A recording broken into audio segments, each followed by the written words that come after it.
कि भागवत जो है सप्ताह पारायण श्रवण करने से क्या पुण्य प्राप्त होता है।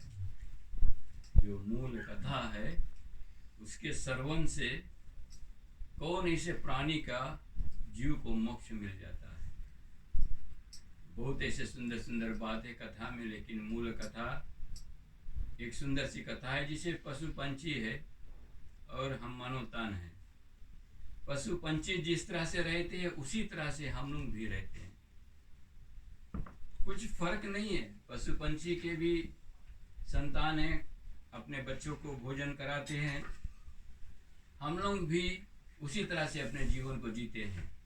लेकिन इतने फर्क है कि हम लोग के शादी विवाह होती है, पशु पंछी में शादी विवाह नहीं होती है। जो कार्य हम मानव तन पाकर के कर पाते हैं वो पशु पंछी नहीं कर पाते हैं। लेकिन कुछ कुछ पशु पंछी ऐसे हैं जो एक मानव से भी बेहतर काम करते हैं। आप सभी जानते हैं, नाम लेने से क्या फायदा।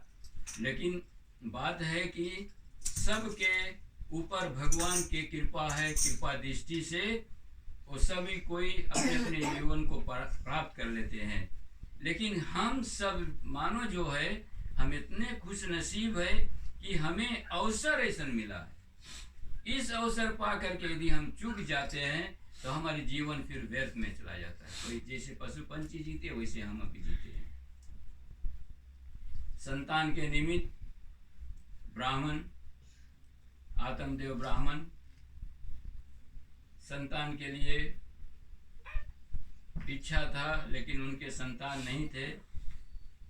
वन में जाते हैं तो एक ऋषि वर मिलता है, उससे बहुत विनती करता है कि हे भगवान कृपा करके हमें संतान प्राप्त कराने की इच्छा दीजिए। तो जब ऋषि वर देखता है तो कहता है कि आपके लिए संतान नहीं है, आप में संतान नहीं है। लेकिन ऋषि के पास जो शक्ति है उसके बल से एक फल, सेब जो है, एप्पल सेब देता है कि आप इस फल में जो शक्ति है ये ले जा करके अपने पत्नी को खिला देना और आपके घर में एक संतान प्राप्त हो जाएगी। जब घर पे आया लौट करके तो पत्नी धुंधली नाम की थी, उससे कहा कि या लो इस फल को ग्रहण करो, हमारे घर में एक संतान प्राप्त होगा। दे करके आत्मदेव ब्राह्मण जो है वो अपने कार्य में बिजी वक्त हो जाता है। तो पत्नी सोचती है कि कौन अब इस जंजाल में फंसे, ना तो हमें संतान की जरूरत है और संतान प्राप्त करने के लिए बहुत संकट कष्ट झेलना पड़ता है, गर्भ धारण करना पड़ता है, संतान को जन्म देना पड़ता है, फिर पालन पोषण करना पड़ता है। जो स्त्री अपने आप को यदि उठने बैठने आने जाने में घूमने फिरने में यदि समय बिताती है तो वो गृहस्थी जीवन में बहुत अच्छी तरह से अपने जीवन को नहीं बिता पाती है। तो क्या करती है, वो सोच रही थी उसी समय उसके बहन उसके द्वार पे आई और अपने वृत्तांत पूरा बता दिया कि ऐसे ऐसे बात है और ये गर्भ धारण बोले हमारे बस के नहीं है, बोले हमें इच्छा नहीं है। तो उसके बहन देखना, जब कभी भी संतान गर्भ में रहे, जो माता के आचरण रहती है वो संतान के ऊपर पूरा आता है, असर पड़ता है। इसी कथा से आप सुनेंगे तो आपके ज्ञान प्राप्त होगा, आप अपने अपने घर में इस बात के आचरण करेंगे। तो कहती है कि देखिए, बहन अपने बड़ी बहन से कहती है कि मैं हमारे घर में तो संतान अधिक है और आपके घर में दौलत अधिक है, दौलत के कारण से आप हमें धन से प्राप्त करा दे और हम आपको संतान दे देंगे। हाँ एक बात है, 1 महीने के गर्भ हमारे पास है और आपको झूठ बोलना पड़ेगा। आप पति से कहो कि आप बहन के घर में जाकर के संतान को जन्म देंगे। 9 महीना के बीच में संतान वहाँ से प्राप्त होगा। आत्मदेव ब्राह्मण भोला ब्राह्मण ने बात मान लिया पत्नी के और फिर 9 महीने के बाद में संतान प्राप्त हुआ। अब एक बात, जब एक कोई गर्भ धारण में रहे तो उस समय कहा गया कि कथा श्रवण करो, कथा श्रवण करो, अच्छे अच्छे बातें सुनो, अच्छे अच्छे कर्म करो और जिससे आपके चित्त, मैंने जैसे कहा, जो आपके चित्त पे चढ़ता है वही आपके मन में उतरता है, और जो आपके मन में उतरता है वो गर्भ धारण, जो बच्चा, जो शिशु आपके पेट में पल रहा है, उसके ऊपर इसका आचरण पड़ता है। तो अब दो बहनी क्या बात करें, एक गर्भ धारण है नहीं और एक दूसरी गर्भ गिरा करके, तो क्या झूठ बोलते हैं। एक तो पति से झूठ बोल करके आकर के बहन के घर पे रहती है, फिर संतान प्राप्त हुआ, लेकिन जो फल उस संत ने उस ब्राह्मण को दिया था, उस ब्राह्मण के पत्नी धुंधली ने क्या किया, बाहर एक गाय चल रही थी, जो जिसमें गाय के काट के भोजन ग्रास देते थे उसी में डाल दिया। उस गर्भ ने उसके खाने से वो गाय भी गर्भ हो गई। इधर धुंधली का जन्म हुआ, इधर गोकर्ण का जन्म हुआ। तो गोकर्ण पूरा शरीर से एक मानव शरीर है, लेकिन कान उसके गाय के रकम था, बड़ा बड़ा कान था। तो बड़ा कान के कारण से गोकर्ण, यानी गौ के जैसा कान बना, तो उसके नाम गोकर्ण पड़ा। और धुंधली अपन बच्चा के लेकर के, एक तो नाम धुंधली और नाम धर दी धुंधकारी, नामे ही उल्टे धराएंगे, धुंधली से धुंधकारी। तो बड़े हो गए, तब गोकर्ण ने कहा पिता से कि पिताजी, अब विद्या हासिल करने के लिए मैं जाना चाहता हूँ गुरुकुल में, और आपके पास अभी संतान प्राप्त हो गया है, आप भी तपस्या करने के लिए चला जाए। तो ठीक है, बात सोच करके बड़े बाप और बेटा दोनों चले जाते हैं। और इधर धीरे धीरे धुंधकारी बड़ा होते होते पहले चोरी चमारी करने शुरू करा, फिर करते करते डाकू बन गए। और माता जो शिक्षा दी से वही संतान के ऊपर प्राप्त होता है। तो धुंधकारी बहुत अत्याचार करने लगे। अत्याचार करते करते गैर स्त्री लोगों के साथ में रहते रहते अब डाकू जब बन गया तो चोरी करने लगा। चोरी करता है तो कहीं पे जा करके अच्छा माल को कोई किसी राजा के महल से चोरी कर लाया। अब चोरी करके लेकर के आया है तो जितने स्त्री साथ में थे उन्होंने सोचा कि ईद जो दिन पकड़ाई, इसके साथ साथ हम लोग सब कुछ पकड़ाया जाएगा, काहे नहीं बोले इसके मार देवा जाए। तो शराब पिए, शराब पियाते पियाते बहुत नशा होगी ना, लगी मारे, सब स्त्री मिलके धुंधकारी के मारे लगी। मरते मरते धुंधकारी इतना आत्मा उसकी इतना खराब था कि मरे नहीं। नौक है, चिता एकदम चित्त है, कुछ पता नहीं चले। तो गरम कोयला जो है सब स्त्री लोग मिल करके उसके मुंह में ढकेल के बंद कर दी, मर गए। जब बेचारा मर गए तब गोकर्ण भाई आता है अपने गांव में आता है। तो जब अपने घर पे आया तो कुछ वृत्तांत में कथा छोटी कर रहा हूँ। अपने घर पे आकर के सुता है तो उसके छाती पे एक आवाज आई से ना, जैसे कभी कभी नहीं बोले कि हमारे छाती पे भूत चढ़ गया ना, तो वैसे कभी कभी कोई के मुंह पे कभी कहाँ बैठ जाए ना, हाथ पिराए लगे, बोले कहा, बोले हवा पकड़ ली। तब आवाज निकला, बोले भैया, बोले हम है। बोले कौन हो तुम? बोले हम तुम्हारे भाई है धुंधकारी। बोले हमारी मृत्यु हो गई, अब हमें बोले मुक्ति दिलाओ। मुक्ति कैसे मिले? साधु संत ने कहा है कि जाओ इसके सप्ताह परायण जो भागवत है 7 दिन के, इसके सुनाओ। तो सब गांववासी जितने सब एकत्रित होकर के 7 गांठ के पहले जब कभी भागवत होता तो हम लोग के यहाँ पे तो आदमी फोड़ फोड़ के करत रही ना। जो प्रेत था वो रुके नहीं है, इधर से उधर भागे तो 7 गांठ के छेद में एक छेद रहा, उसके भीतर हल गए। तो एक एक रोज एक एक कथा सुने, गांठ काट के ऊपर जाते जाते 7वां गांठ जब फटा तो वो प्रेत योनि से यानी छुटकारा पा गए और भगवान के धाम जाने लगा।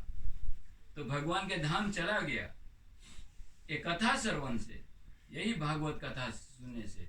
क्योंकि भगवान ने कहा कि मैं इसी में समाया। कृष्ण भगवान कहता है कि भागवत में मैं हूँ, जो कोई भी अच्छा सुनेगा, श्रवण करेगा, उसके लिए मुक्ति है, जीते जी मोक्ष प्राप्त हो जाएगा, मरने के बाद छोड़ दो।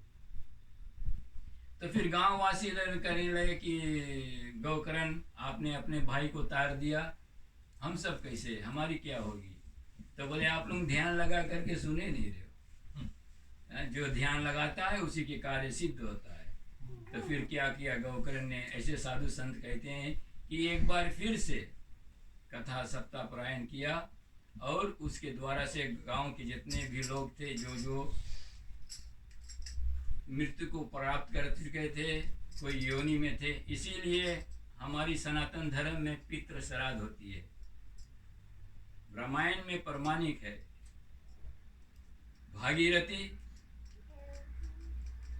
राजा सागर के 60,000 पुत्र कपिल मुनि के साथ में दुर्वचन करके सब मर गए।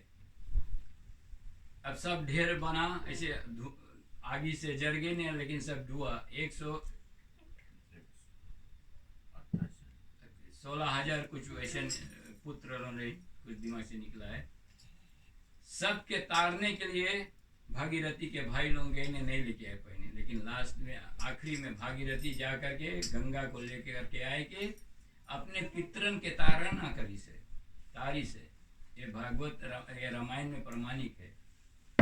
जब केवट गंगा पार भगवान के उतारने के लिए तैयार हुआ, तो उसमें भी बहुत बड़ी कथा है, छोटी से मैं कहता हूँ कि केवट ने भगवान से ऐसे प्रेम किया है, भगवान राम जानता है कि केवट यदि हाली से चरण हमारे धोए देगी तो हम ऊपर चला जाएगा, तो थोड़ी देर के लिए दर्शन होगी, लेकिन अब क्या करे है, बजावे कि भगवान और देर तक इस पार रहे, हम उनके साथ में भगवान रहे।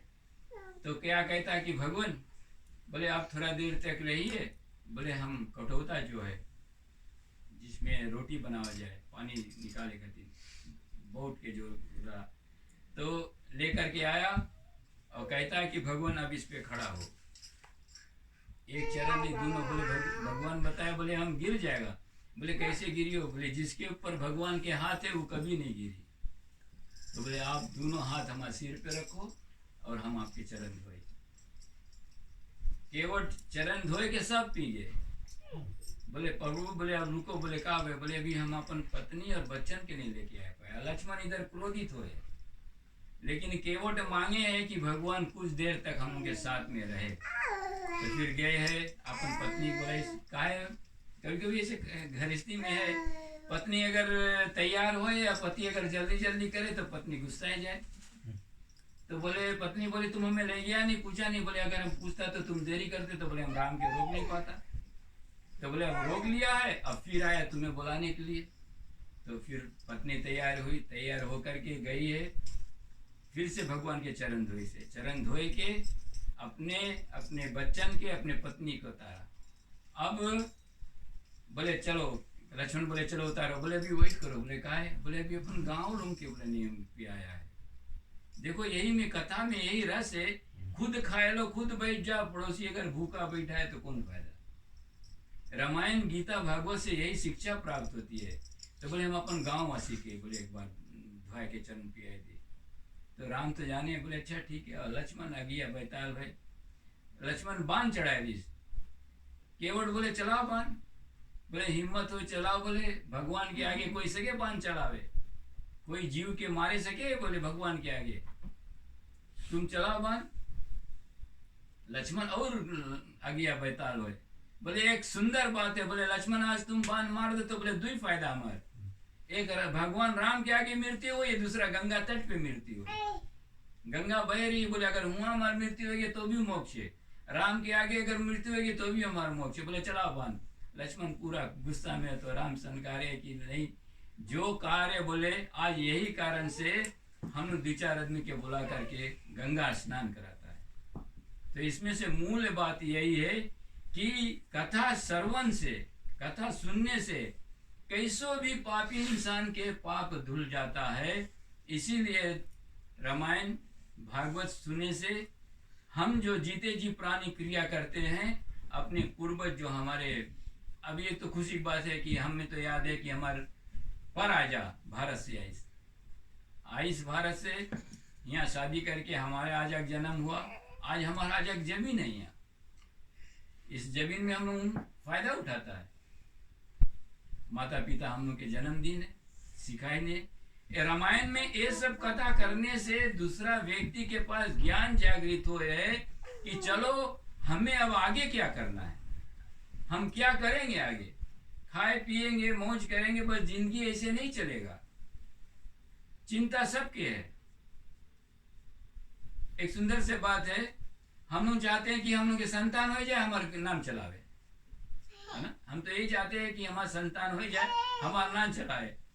जिनके पास संतान नहीं है वो लोग तो खुद अपन, अब जैसे देखा जाए तो महात्मा गांधी हम लोग के, उसके संतान के बारे में कोई जाए, महात्मा गांधी अपन नाम अपने आप चलाई, अपन कर्म से चलाई, उसके कोई पीछे आगे कोई नहीं है कि कर्म करके महात्मा गांधी के नाम कोई और चलावे ना।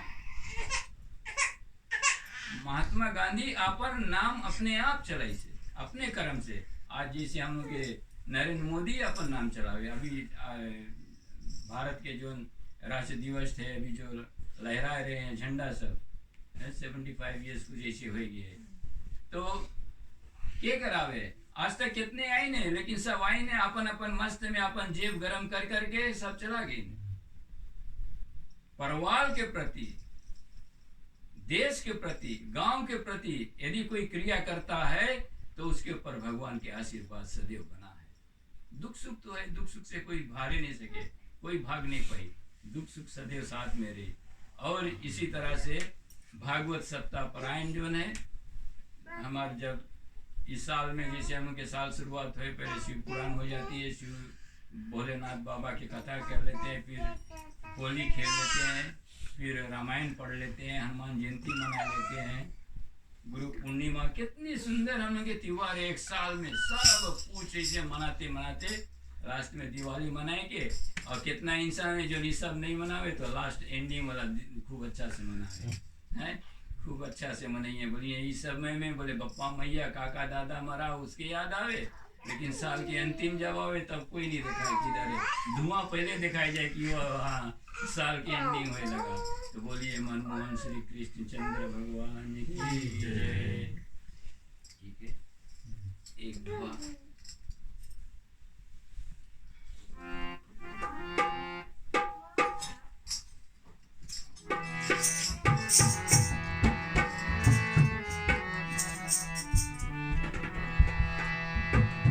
निर्विकार निर्गुण प्रभु ब्रह्म ज्ञान भंडार कन्हैया, ब्रह्म ज्ञान भंडार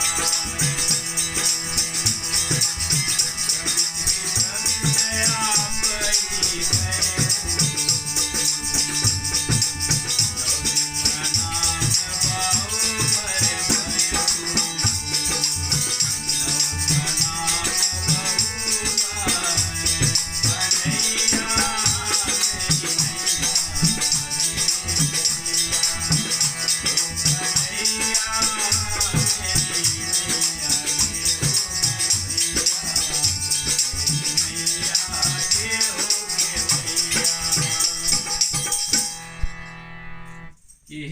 भगवान निर्गुण पार ब्रह्म ब्रह्मा ब्राह्मण ज्ञान भंडार, यानी पूरे ब्रह्मांड के ज्ञान भंडार आप हो कि जिस तरह से आप विज्ञान रूप ब्रह्म ज्ञान और भंडार से भरे हुए आपको प्रकृति और आदि कारण है।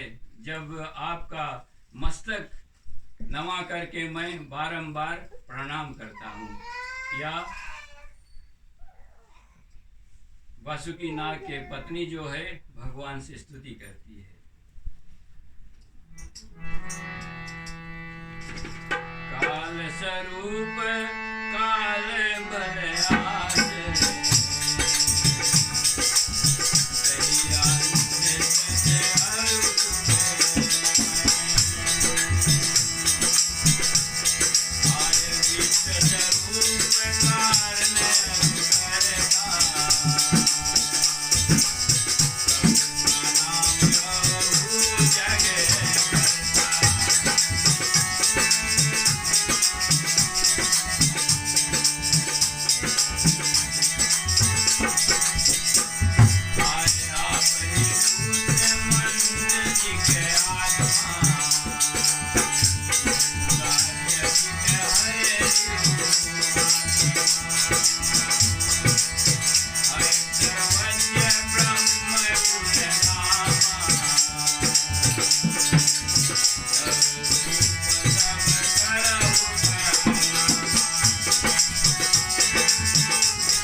कि हे भगवान, आप काल स्वरूप तथा काल के भी बल के अर्थ है कि आप उसमें जो अंश है वो आप ही की है। जो काल है, काल के भीतर में जो बल है, उस बल में भी आपके अंश है कि हे परमात्मा, सब प्रकार से स्वरूप पूर्ण ब्रह्म आप ही हो। जिस तरह से आपके संसार में स्वामी और आपके अनेक प्रकार से बारंबार प्रणाम है। आप पंचभूति तथा मन, प्रकृति आदि सब के ही आत्मा हो। उसमें आप भी जीव आत्मा अच्छा दिख रहते हो।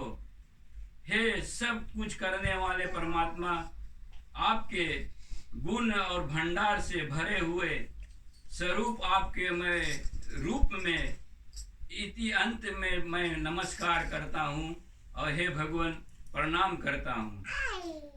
इंद्रियां जो हमारी मन के इंद्रियां हैं, इंद्र है तथा संसार के दुख हरने वाले और प्रकृति के तथा निर्वृत्त करने वाले प्रसन्न होकर के प्रणाम करता हूँ कि हे राम और कृष्ण के स्वरूप श्री वसुदेव के पुत्र हो। इसके थोड़ा से अगर समझने में तो थोड़ा फेर हो जाएगा कि राम और कृष्ण, राम जो है वो कृष्ण के बड़े भाई है, बलराम। जब त्रेता युग में राम, लक्ष्मण, भरत, शत्रुघ्न चारों भाई थे। राम के साथ में लक्ष्मण, भरत के साथ में शत्रुघ्न, दोनों वैसे तो चारों साथ में थे लेकिन जो प्रेम है वो चारों में एक जैसा है, लेकिन बड़े एक एक के साथ में दो के बांट दिया गया।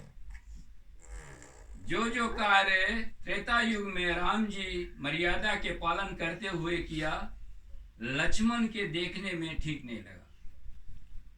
जो माँ सीता के साथ में हुआ और कुछ कार्य हुआ ऐसे, तो लक्ष्मण को देखने में कि बड़े भाई के आगे बात कर नहीं सके। तो शेषावतारी लक्ष्मण भगवान के साथ में क्षीर सागर में है, तो विनय करता है कि बोले हे प्रभु, बोले त्रेता युग में आप मेरे बड़े भाई थे। बोले हाँ। द्वापर युग में बोले मैं चाहता हूँ आपके बड़े भाई बने। तो भगवान ने पूछा क्या मुझसे कुछ गलती हुआ या मैं आपके साथ में कुछ ऐसे कार्य किया जो आप प्रसन्न नहीं है? नहीं, बोले बड़े भाई इस कारण से मैं बनना चाहता हूँ कि यदि आपके कुछ करना पड़े तो मैं बड़ा होकर के यदि रोकूंगा तो आपको बड़े भाई के काम बात मानना पड़ेगा। यही एक बात है। बड़ा भाई यदि मार्ग में आ जाए तो छोटा भाई के कर्तव्य बनता है बड़ा भाई के सत्कार करे। तो बोले हम उस समय कुछ नहीं बोल पाए रहा, लेकिन इस युग में मैं चाहता हूं आपके बड़ा भाई बन करके रहे। तो बलराम जो है वही शेषावतार, जो लक्ष्मण था वही शेषावतार बलराम है, और श्री कृष्ण भगवान बड़े भाई के छोटे भाई है। जब भीम और अर्जुन के युद्ध हुआ तो युद्ध में है कि छाती, ये जो हमारा कमर है, कमर से ऊपर प्रहार कर सको, मार करो, मुष्टिका प्रहार करो या अस्त्र शस्त्र, तो इससे ऊपर, नीचे नहीं। तो अब सभी को जाने हैं कि दुर्योधन के माँ ने क्या कहा कि बेटा दुर्योधन, आप वस्त्रहीन हो करके हमारे आगे आ जाना। और मैं जो पट्टी अपने पति के साथ में अंधी बन करके जीत रही, मैं यदि खोलूंगा तो आपके शरीर पूरा वज्र हो जाएगा, फिर आपके कोई मार नहीं पाएगा। तो हमारे मनमोहन श्री कृष्ण सत्य के साथ है। अगर आप सत्य के साथ हो तो आपके साथ है, आप असत्य के लेकर के चलोगे तो भगवान कृष्ण कोई ना कोई चमत्कार कर देता है।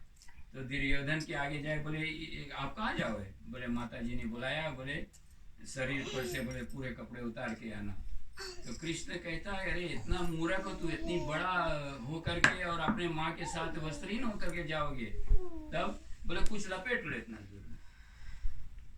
तो दुर्योधन क्या करी, जितना दूर कपड़ा कोई चीज बांध ली, गए माँ जब पट्टी खोली तो अरे बोले दुर्योधन, बोले तुम गलती क्या कर दिया?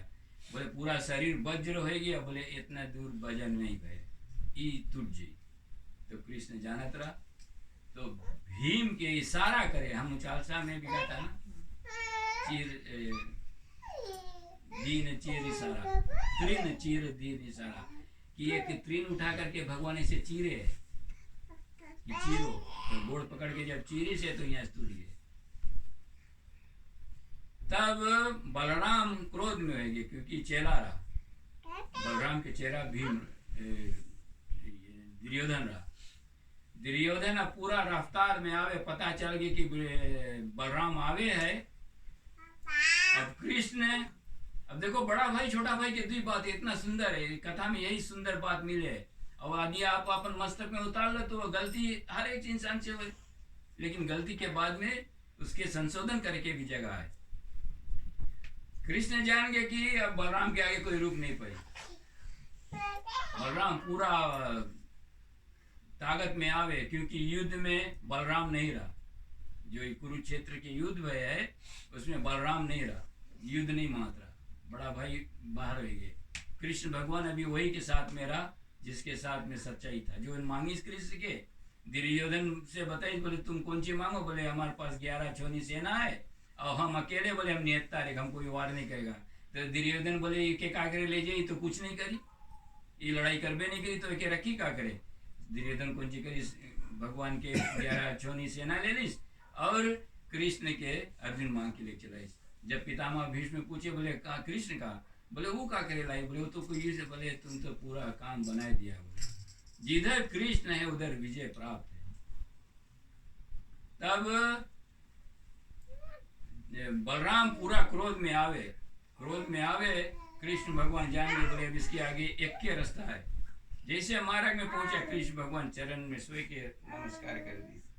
बड़ा भाई की गुस्सा शांति हुई, उठाई के खड़ा करीस, बोले गलती हुआ है। बोले क्या गलती हुआ? बोले युद्ध में रहा, बोले यहाँ से ऊपर वार करे कि तुम नीचे काय मराया, बोले युद्ध के विरुद्ध भई। बोले तो बोले भैया आज तुम्हें ये पता लगा कि युद्ध के विरुद्ध भय, आज जब तुम्हारे चेला मारा तो तुम्हें युद्ध के विरुद्ध याद होने के बाद, और जब बोले कुरुक्षेत्र के जब अभिमन्यु के चारों तरफ से घेर के सब मारे रही, बोले वो रहा युद्ध क्षेत्र कि एक से एक ही लड़े, जिसे बोला जाए 1 by 1, एक से एक लड़े। लेकिन वहां पे बोले अभिमन्यु के साथ में जब सब मिल के मारी तो तुम कहाँ रहा? बोले उठे तुम्हारे पास नीति नहीं है, इस तरह की नीति के विरुद्ध है। आज जब ये मरा है तो अब चेला के कथिन तुम दौड़ के आया कि नीति के विरुद्ध है। तब बलराम समझ गए कि लड़ाई में धोखा होगी और आज सब कुछ समाप्त हो गया। तो ठीक है, चलो भगवान से ये निवेदन करते हैं, हमारी भूतर में भी जो कुछ भी विकार है वो कथा श्रवण करने से अच्छे ज्ञान प्राप्त होगा। भीतर में जो जीव स्नान करेगा, जब जीव स्नान करेगा तो ज्ञान जागृत होगा, अच्छा चीज मिलेगा, सुने के, पिए के, खाने के लिए सब कुछ प्राप्त है। तो चलो बोलिए श्रीमद् महाभागवत पुराण की जय।